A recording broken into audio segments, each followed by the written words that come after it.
Hello, and welcome to myfinanceteacher.org. Let's have a look at the general stock market, the energy market, and of course, our precious metals. But we are going to start with the S&P 500. As I mentioned to the members at myfinanceteacher.org, there is a good chance that these late January lows will prove to be a formidable resistance zone, given that the intermediate cycle in the general stock market has been going on for a while already, nearly 3 months, and also given that the ongoing short-term daily cycle has also been going on for quite a while, 27 days. It all means that there is a good chance that this cycle takes a few weeks to decline, and with the latest couple of red candles on S&P 500, these might actually confirm what I'm expecting. Looking at RSI, we see that 14-day RSI has already dipped into overbought territory and is now declining. So all of that confirms with a possible drop in the general markets, probably over the next couple of weeks until we get into the end of the ongoing short-term daily cycle. And given that these usually last for about a couple of months, the decline might actually continue for over a couple of weeks. It might be several weeks until we finish with the ongoing short-term daily cycle. On the other hand, though, of course, the short-term daily cycle is not extremely old yet. It's nearing its usual midpoint, so there is also a chance that the markets just break through this resistance of 32.20 on S&P 500 and continue up for a while, maybe another 1 or 2 weeks before actually dropping into the short-term daily cycle low a little bit later. In either case, as I mentioned to the viewers at myfinanceteacher.org, I already sold out of my S&P, out of my SPY positions. That was at the price level of 311 on SPY. Just above that price level, we saw the gap develop on S&P 500 as well as SPY, and I think there is a good chance that over the next few weeks we will see that gap filled, we'll see that gap closed, and once I feel that stocks are ready to bounce again, that's when I will inform the members at myfinanceteacher.org about getting back into the stock market. One more thing to mention about the general stock market before we move on to energy is, as you see, the S&P 500 has already done multiple pokes through the upper range of the Bollinger Bands. And this also indicates that S&P is quite likely getting a little bit too hot at the moment and it's time for a cool off. Next, moving on to energy, XLE.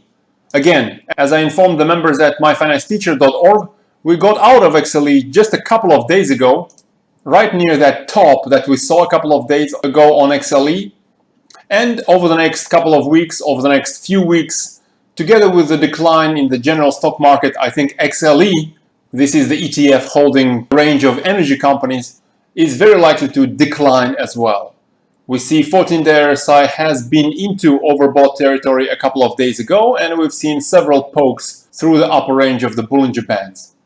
A few days ago, at the beginning of June, we see a gap develop on XLE somewhere between the price levels of 42 and 43.3, and XLE is now in the process of filling or closing that gap. After a couple or a few weeks of decline, once I feel that energy is ready to bounce a little bit, I will let the members at myfinanceteacher.org know about my personal trades immediately after executing them. And continuing with energy, this is crude oil spot price. Clearly the intermediate cycle in crude oil finished here in the second half of April, and we've seen the spot price poke through the upper range of the Bollinger Bands at least a couple of times. It's a bit hard to read this chart as everything is squashed. So let's have a look at the futures price instead. The futures are in the process of closing this gap, which would be closed at about $41 per barrel. RSI is close to overbought area, but it's not into that overbought area yet. So although there is still a chance for crude oil futures to move a little bit higher, poke through the upper range of the Bollinger Bands a couple of times, and maybe retest this resistance from early March highs, which is at about $43.2 per barrel. After that, I think there is a good chance for a cool-off period in crude oil, which will also help cooling off in XLE, possibly providing a future buying opportunity. Next, moving on to gold. With the relatively good performance of gold over the last few days, I think there is a good chance that we have seen the end of the second short-term daily cycle on the 5th of June, although that gives us a relatively short cycle of only 35 days. Talking about the intermediate cycle, it's already been going on for 83 days, meaning that the intermediate cycle is close enough to its midpoint, which means that although there is a good chance for gold to push up, I don't think this push is going to continue for too long. I think gold is likely to test 1800 as a round number resistance zone and as a resistance zone formed by some of the lows from 2012 before finally coming down into the declining phase of the intermediate cycle. And if gold tests 1800 over the next couple of weeks, that would be only under 4% gains from current prices. As the members at myfinancesteacher.org know, we already have 87% allocation to a range of precious metals related assets, including some of them which might perform a little better than gold itself over the next couple of weeks. For example, GDX. As you see here, a couple of days ago on the 9th of June, we increased our GDX position a little bit. And with the gold possibly rallying into the ascending stage of the third short-term daily cycle, GDX is likely to test its resistance from a few years ago at about 39, which compared to the current price is over 12.5% gain. And this sounds a little better than 3.7% gain on gold itself. So once the markets in the US open, if the strength in precious metals continues, I and the members at myfinancesteacher.org might consider increasing our allocation to both gold and silver miners. So if you want to receive timely updates on all of those details, make sure to join us at myfinancesteacher.org. Talking about silver, I think there are also potentially interesting gains on silver as well. Remember those 3.7% gains for gold if it tests 1800? The resistance zones for silver are at $18.9, which would give 5.4% gain from current silver prices. And if that resistance zone is broken, the next one is at $19.6, which would imply 9.4% gains, which is again a little better than 3.7% gains on gold.